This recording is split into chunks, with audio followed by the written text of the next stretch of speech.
Baik, assalamualaikum warahmatullahi wabarakatuh. Waalaikumsalam.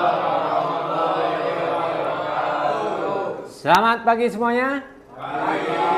Salam sejahtera, salam semangat untuk kita semuanya. Baik, pada kesempatan kali ini alhamdulillah kita hadir di satu tempat kembali. Kita bertatap muka, semoga semuanya dalam keadaan sehat dan bahagia.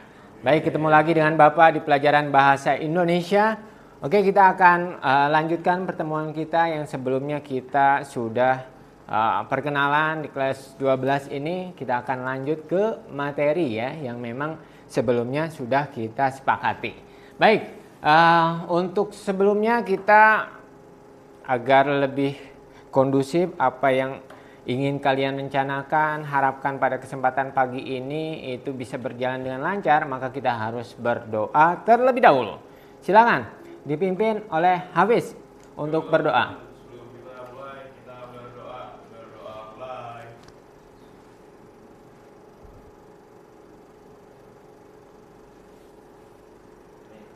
Baik, berdoa selesai ya. Semoga apa yang kalian harapkan, cita-citakan dimudahkan oleh Allah Subhanahu wa taala. Amin amin ya Allah ya rabbal alamin.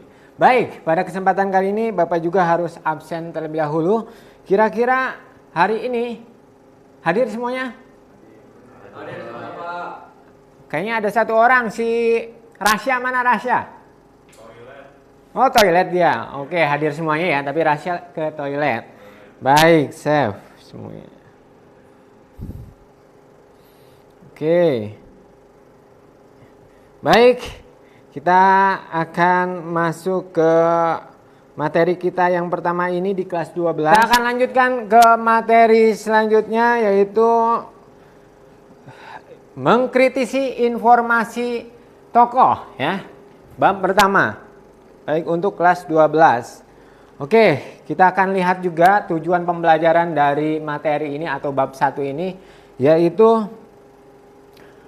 pada bab ini kalian akan belajar menemukan informasi dan mencermati kesahihan data di dalam informasi. Selain itu, kalian juga diharapkan mampu menggunakan informasi pada sumber pendukung seperti ensiklopedia, kamus, dan tesaurus. Apa itu nanti kita akan pelajari ya. Baik itu ensiklopedia, kamus, dan tesaurus. Kita langsung ke materi di sini ya. Nah, sebelumnya ada pertanyaan pemantik nih untuk kalian sebelum kita masuk ke materi lebih lanjutnya. Baik, di sini ada pertanyaan pemantik yang pertama. Bagaimana memperoleh informasi dengan cara membaca cepat nih? Kira-kira ada yang tahu? Baik, Faris, silakan. Menurut saya dengan cara mencari gagasan utama dari sebuah paragraf, karena biasanya itu yang mengandung informasi dari paragraf tersebut. Baik, iya.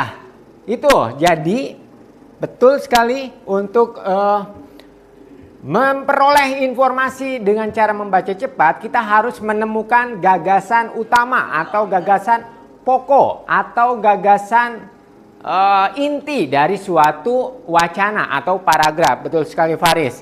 Ya, kedua, apa yang dimaksud dengan data valid dan data tidak valid dalam sebuah informasi? Kira-kira siapa? Baik, Hafiz silakan. Kalau data valid, menurut saya itu data valid itu ada sumbernya, ada berdasarkan data, berdasarkan dari sumber dan dari informasi. Baik. Data tidak valid itu nggak ada sumber atau biasanya berdasarkan dari pendapat orang aja. Baik, itu tepat sekali Hafiz. Jadi data valid adalah data yang memang memiliki suatu sumber, referensi atau kekuatan dalam suatu data sehingga data tersebut memang dikatakan valid dan dapat dipercaya. Sedangkan data tidak valid adalah data yang belum memiliki referensi, sumber ya. Sehingga data tersebut masih dipertanyakan kebenarannya, begitu ya. Kalau kalian lebih lanjut lagi ada informasi yang hoax dan benar, begitu ya. Hoax ini kan yang tidak valid, yang memang kebenarannya masih diragukan. Kita lanjut. ke materi, yaitu mencermati informasi tentang tokoh.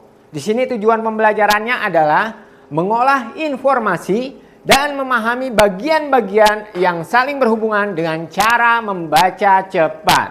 Tadi, membaca cepat merupakan suatu metode atau strategi dalam menemukan informasi, ya. Kadang kalian kalau menemukan informasi itu bisa di berbagai media, ya. Salah satunya di sini poster, pamflet, brosur, dan infografis. Kira-kira nih kalau di sini poster dan infografis bedanya apa? Ada yang tahu? Angkat tangan. Ya, gimana? Aris? Biasanya poster itu bisa untuk banyak hal. Banyak hal. Bisa untuk ajakan Ajakan. menyampaikan sesuatu. Mm-mm. Tapi kalau infografis itu biasanya isinya data dan juga informasi. Data informasi. Nah, itu bedanya spesifiknya apa kira-kira antara infografis dengan poster? Keduanya memang sama, memiliki informasi, ya, kandungan informasi penting, ya. Ada yang mau berpendapat lagi? Ya, Aska. Kalau poster itu fokusnya lebih ke gambarnya, Pak. Kalau poster fokusnya lebih ke gambarnya, sedangkan kalau infografis Ke informasinya, Pak. ke informasinya. Baik, ya.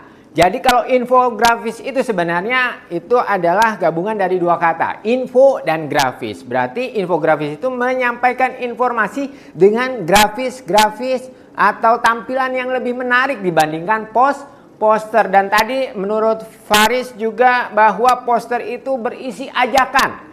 Ya, biasanya ajakan untuk melakukan sesuatu, ya. Agar seseorang membuang sampah pada tempatnya, maka dibuatlah poster himbauan, ya, kepada masyarakat atau orang-orang tertentu. Begitu, itu bedanya infografis dengan poster. Nah, kalau lebih lanjut lagi di sini kalian bisa lihat infografis ini adalah gabungan antara informasi dan grafik yang digunakan untuk menyampaikan data, pesan, kemudian juga pengetahuan secara visual dan ringkas, ya. Kalau infografis itu ringkas, lebih ringkas daripada tadi informasi, artikel, dan lain sebagainya. Itu, nah, dan bertujuan juga untuk mempermudah pemahaman informasi kompleks melalui penggunaan gambar, icon, kemudian diagram, dan teks yang terstruktur. Ingat tadi bahwa kita akan membaca cepat. Metodenya dalam membaca cepat adalah menangkap gagasan-gagasan utama atau topik-topik yang ingin disampaikan secara langsung kepada pembaca, ya. Oke, di sini kalau kalian lihat di sini ada satu contoh mengenai infografis, ya. Ini kira-kira infografisnya tentang apa?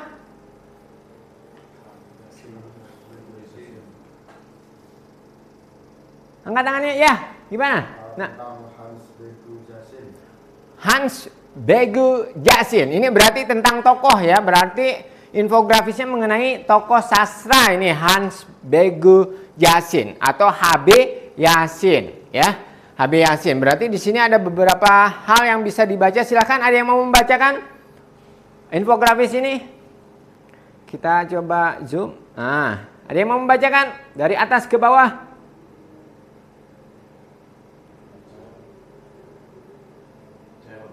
Boleh, silakan. Hans Begu Jasin. Tahun 13 Oke. Tahun 1927 sampai 1929. Sekolah di HIS Balikpapan. Baik. Yasin tertarik pada dokumentasi. Oke. Lalu pada tahun 1932 sampai 1939 di HBS Medan, kecintaannya pada dokumentasi berlanjut.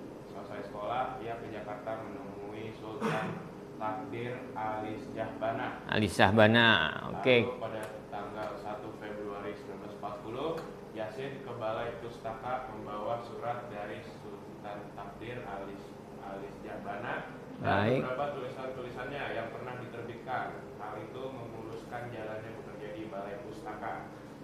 Lalu ayahnya Begu Mantu Yasin yang mempengaruhi HB Yasin terhadap dokumentasi. Baik. Menyimpan segala dokumen kesusastraan, buku, majalah, guntingan surat kabar, surat foto dan lain-lain yang Oke. berkaitan dengan kehidupan